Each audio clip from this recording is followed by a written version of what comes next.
Recently I was asked who has been my most influential mentor.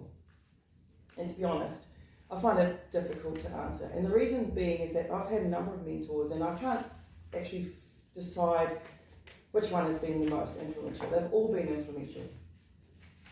Good morning, my fellow Toastmasters, Mr. Toastmaster, and our lovely guest, Case.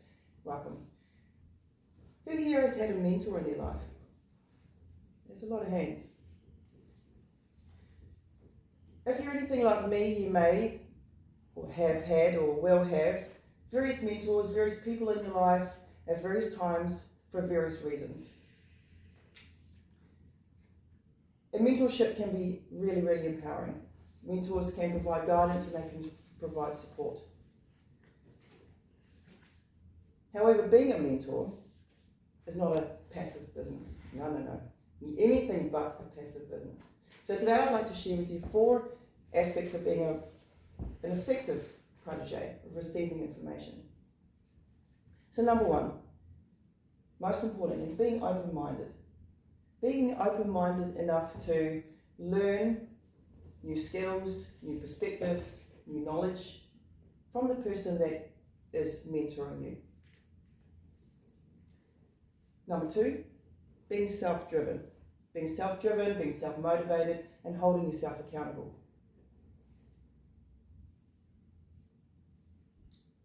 Yes, a mentor can hold you accountable, but deciding on the goals and the pace at which you move and the pace at which you make those changes is totally up to you as a protege. So in that regard, what I see being a mentor is that being a protege is what I mean. Being a mentor is more being a passenger in the car. Being a protege is being the driver in the car.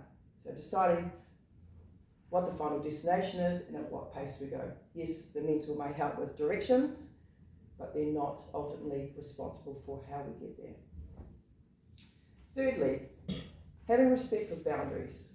So in that regard, it's really important to decide between the mentor and the protege who's responsible for what, who's filling which role, and not overstepping those boundaries. And those boundaries might be in relation to communication, for example, and particularly prevalent in this day and age to decide what type of communication that we have, because it's so easily, we're so easily accessible with all our phones and email and being available in principle for 24/7. So it's really important to decide how we're going to be accessible, how we communicate.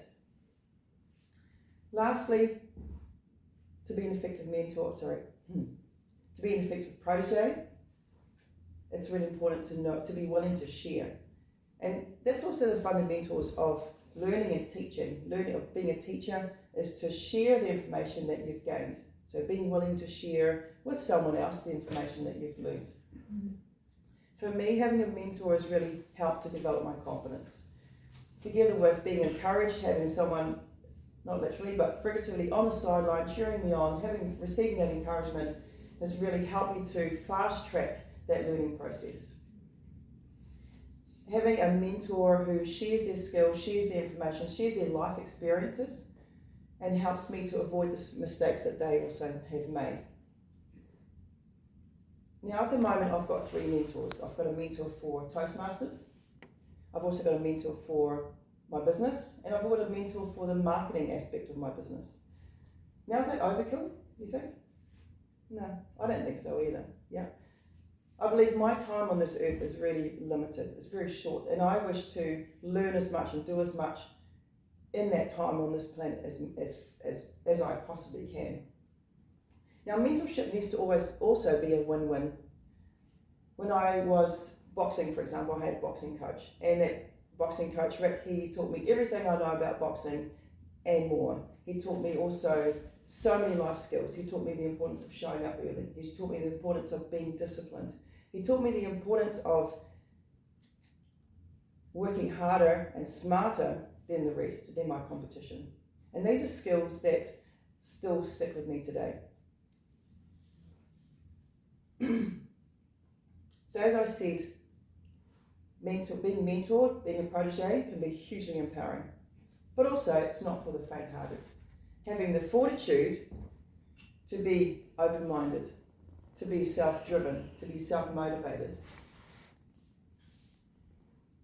to have respect for boundaries, and also to be willing to share. Those aren't for the faint-hearted. They're not for everyone. It's not everyone's cup of tea, and that's okay.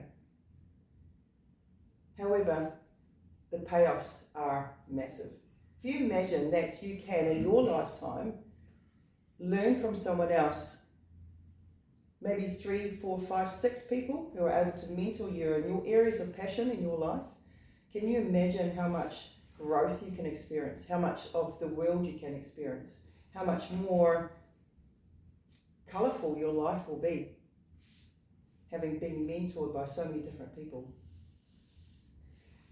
So when we're 80 years old and reflecting back on life, we can think, wow, look at all these amazing things that I've achieved. So if you're deliberating, contemplating, getting a mentor, being mentored, being a protege, I say do it. The possibilities are limitless. Thank you very much.